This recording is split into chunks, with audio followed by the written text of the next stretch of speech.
Hello, everyone. I'm Jeff Harry with Rediscover Your Play. And I'm Lauren Yee, and I do many things, but I help a people adult like a kid. So, we're talking about how do we develop ideas through play? I think this is a concept that is not spoken about enough, especially because most times you have to do it in a very professional setting. You have to do it in a box room, in a box meeting, in a box hour.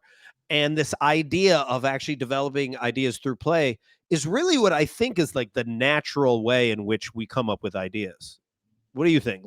I mean, I talk about adulting like a kid, right? And when we're kids, like all of our ideas are literally play. You don't know what's going on. You're making stuff up, um, throwing things against the wall, or just like putting things out there, right? Like if you're imaginary playing with friends as a kid, you're just like, and then there's a dragon and a unicorn, and you're like, okay, but as we get older, we get practiced and told no to fit into the boxes you were talking about, right?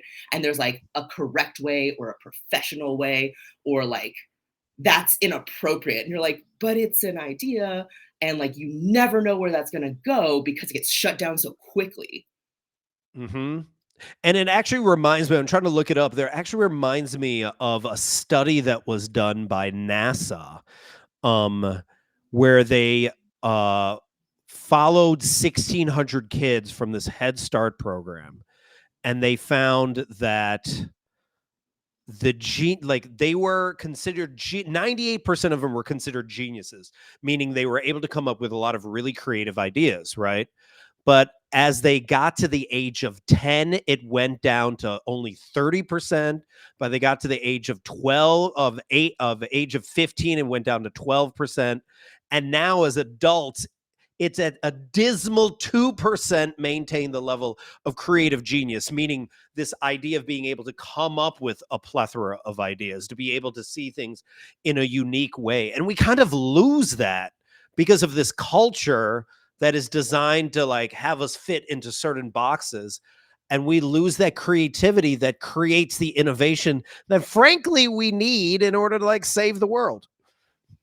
I That like it unfortunately makes so much sense to me, but like it's exactly what we're saying. And the idea of ideas is creativity, innovation, thinking about things that don't already exist. And if we edit ourselves into thinking what is or isn't allowed, like that's not playful. Because in play, I believe it's full of possibility, right? Hmm. Like that's one of the things about play is like you don't really know what play is. That's a good and bad thing about play. It's really hard to define because it could be a lot of things for a lot of different people. And like even if you and I are playing together in some way, in like a very in like the way that people think in sort of like schoolyard games, even if we're playing a game together, the way we approach it might be really different. Yeah. Similarly, if we're brainstorming in a professional setting, work and play don't have to be separate, but if we're brainstorming, that's sort of playful, innovative, right? But we approach it in a different way.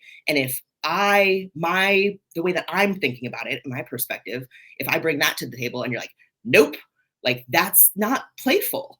And Yeah. so it's one of those things that I think work and play often are at odds, or it's like work hard, play hard, because it's like one and then the other, or Yeah. they're different ends of the spectrum. And like we've made it that way in how we exist in the world now. But play to me, like another way to think about it is like it's a tool or a methodology. It's not necessarily a thing you do.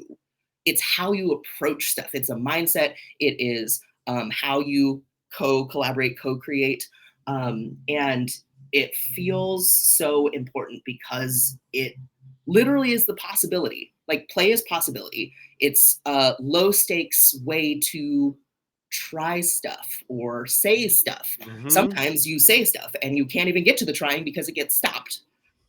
So it's a very important part of the beginning of part of the process. Well, I mean, what you shared just brought up for me this idea of the Wright brothers. Oh yeah, Um, yeah, I re yeah. Mhm. so I remember doing this as a talk where I was like, "Okay, who knows the Wright brothers?" And everyone's like, "I know the Wright brothers." And then I go, "All right, who knows Samuel Pierpont Langley?" And all these people were like, who is that?" And I was like, a lot of people don't know that the Wright brothers were competing against Samuel Langley this guy that was backed by the War Department by $50,000, which is like millions of dollars in these days, as well as he was also backed by the Smithsonian. So he had access to Smithsonian scientists, the best minds in the world. And this group was competing against two bike mechanics from Ohio to see who. Oh, look at that with the yes, Celebratory. with the and who got there first? Right, it was the Wright brothers. Why did they get there first? Because they were playing. Because they were open to failing. They were open to just experimenting all the time. Also being mocked a lot of time because they crashed their planes so often. Meanwhile, Pierpont, who had put so much money into this, good old Langley, he only failed twice and then he stopped. He did Yes. not want to continue to build. So just this idea of they didn't even see it as play was so much like pressure driven, and they were Yes. thinking about their ego and thinking about like how I'm going to be the first person to create this flying apparatus, while these Wright brothers are just kind of messing around, just having fun, following their curiosity, right? Adulting Yeah. like a kid. Favorite. And look at where they were able to create. And that is what we want to help people tap into. Yeah, because you can't create. You can't really creation doesn't really exist in a vacuum. Like you can be creative, but like then you actually have to like do it in the real world, and like that is different Yeah. than whatever's happening in your head. And so being willing to come up with ideas, try weird stuff because you don't really know what will or won't work.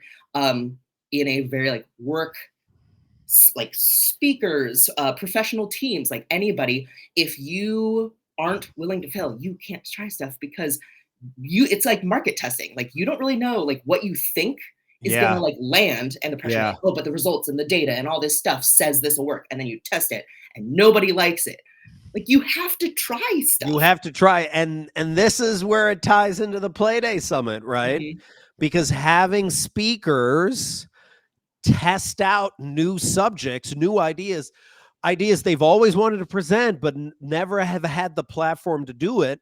And we're doing it in a play oriented way with other speakers in a psychologically safe playground, is like an opportunity to do things where you can be like, oh, okay, I failed here. Oh, let me try this out. Oh, let me try this out. And then all of a sudden you gain the confidence to be willing to try it out there, because if you're not able to play here, you won't be able to play out there. Totally.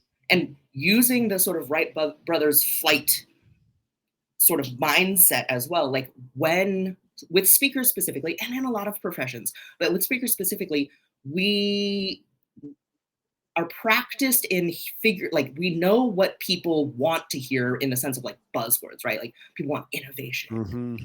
There's certain like disruptive stuff that like people want to talk about. So you're like, okay, like I can talk about leadership, I can talk about communication, I can talk about psychological safety as like a underlying thing.